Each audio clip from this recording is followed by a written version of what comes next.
A gente conversa agora com Lorival Santana. Muito bem-vindo, Lorival. Obrigada por aceitar o nosso convite de tentar entender o que acontece daqui para frente. O ponto principal é esse. Tem o presidente americano dando uma sinalização, uma resposta, foi muito cobrado por isso, aceitam cessar-fogo. E o Irã tem chance de abrir realmente, imediatamente, como pediu ou exigiu Donald Trump, o Estreito de Hormuz?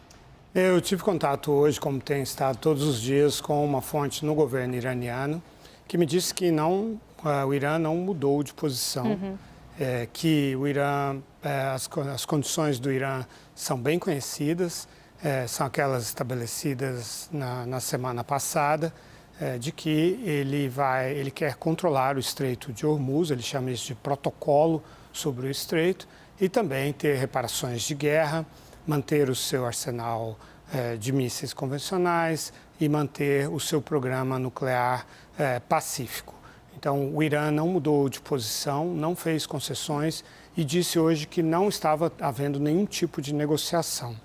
Portanto, o que aconteceu? O presidente Trump estabeleceu um ultimato, o Irã não cedeu e o Paquistão, que é um mediador, ofereceu uma solução, que seriam 2 semanas de cessar-fogo, né, com a abertura do Estreito. O Irã não reagiu a essa proposta.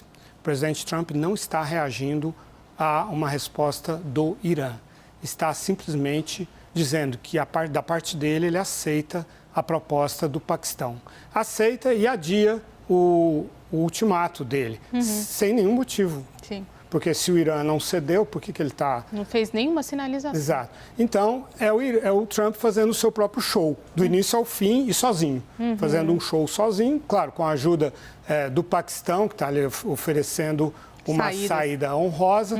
É muito provável que o próprio Estados Unidos tenha pedido para o Paquistão oferecer essa solução. O Paquistão aceitou, fez, e o Irã joga parado, né, no erro do presidente Trump, que perde credibilidade, né? Esse é o ponto. Eu ia te perguntar exatamente isso, Lorival, porque a gente sabe que tem discursos de idas e vindas de Donald Trump, já estabeleceu prazos, disse que a guerra acabava amanhã, não acabou, estabeleceu esse prazo de 24 horas, agora dá essa sinalização de que pode ter um cessar-fogo sem ouvir o próprio Irã, sem acordar com os próprios iranianos. E a pergunta é essa: perde credibilidade em relação a essa guerra? Porque o que nos parece para os líderes mundiais também é uma perda de controle.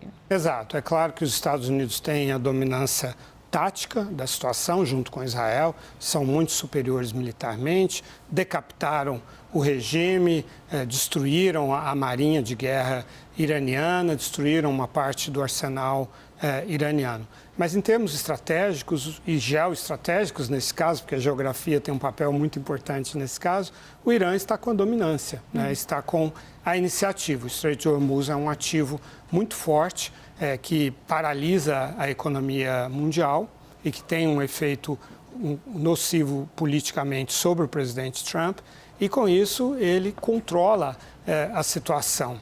E para ilustrar isso que você estava dizendo sobre os ultimatos móveis de Trump, a gente preparou uma tela, não sei se seremos capazes de mostrar agora, mas o primeiro ultimato foi no dia 21 de março, era um ultimato de 48 horas. Ele, no dia 23, estendeu por mais 5 dias, quando expirava mais 5. Depois, no dia agora 26, sim, tá aí ele estendeu por mais 10 dias. Né? E depois, no dia 4, ele deu um outro ultimato, porque esses 10 dias do dia 30 venceriam no dia 6, ele salientou que teria 48 horas, depois, no dia 5, ele estendeu até hoje às 9 da noite e acaba de estender por mais 2 semanas esse ultimato. Então, o problema é que ele está sem condições de retomar a iniciativa nesse caso, porque ele teria que fazer o seguinte: enviar tropas para as ilhas do Golfo Pérsico, enviar tropas para a costa iraniana, para a ilha de Kharj, e isso pode levar à morte de muitos soldados americanos. E aí já é uma guerra ultra impopular, só 25% dos americanos apoiam essa guerra. Se começam a morrer, já morreram 13 militares americanos.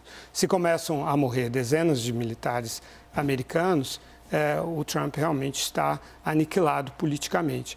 Então, ele recorre a uma retórica que causa uma enorme ansiedade no mundo, uma retórica bombástica, uma civilização vai morrer hoje e não voltará. Apenas uma noite. E não voltará a ser reconstruída. Olha, essa civilização é a civilização persa. Sim. A identidade persa dos iranianos se coloca contra esse regime, que é um regime teocrático, islâmico, xiita. Então, hoje ele atacou exatamente a base ideológica dos iranianos que lutam contra esse regime. Os iranianos comuns que não apoiam esse regime estão perplexos, porque o presidente está atacando a cultura deles, a civilização deles, que se contrapõe à ideologia xiita.